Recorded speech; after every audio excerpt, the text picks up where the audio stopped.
هو الغيبة. أهم أسباب ضغطة القبر هو الغيبة. السبب الثاني هو النميمة. السبب الثالث هو سوء الخلق مع العيال، جدا مهمة. بعض الناس لما تشوفه خارج البيت مع أصدقائه، في العمل، في المكان الآخر، في المجالس، تشوفه مرتاح ويضحك ويبتسم ويبتشر، لكن لما يرجع إلى بيته كأنه يتحول إلى ظالم، إلى طاغية في بيته.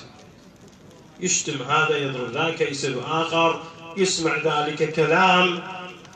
هذا الأمر يسبب ضغطة القبر، سوء الخلق مع العيال، لأن العيال عيال الله وذول أمانة عندك.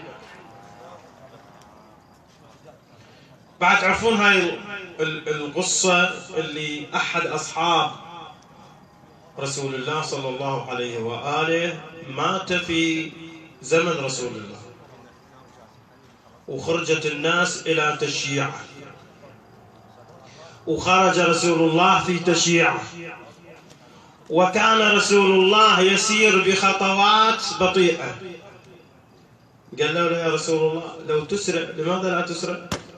قال لهم أنا ما أريد، لأن أشوف الملائكة المزدحمة في تشييعه، شوف ملائكة هواية، فلذلك أبطأ شوية في تشييعه.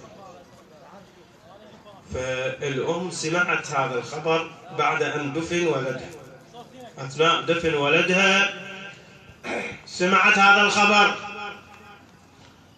قالت إذن يا رسول الله هنيئا لولد الجنة، إذا الأمر كذلك فهنيئا لولد الجنة. قالها مه يا أمة الله، اصبر بس انتبه، فإن ولدك قد أصابته ضغطة القبر. شوف هذا صاحب رسول الله يشيع رسول الله، خرج في تشييع، يقول أن الملائكة مزدحمة في تشييع، ثم بعد ذلك شنو؟ يقول إنه أصابته ضغطة القبر. تعجبت هاي المرأة، قالت لما يا رسول الله؟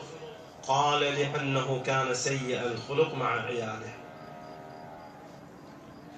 فلذلك أحد أسباب ضغطة القبر هو سوء الخلق مع العيال. في بيت الإنسان ما يكون جيد في التعامل، سيء الخلق مع عياله.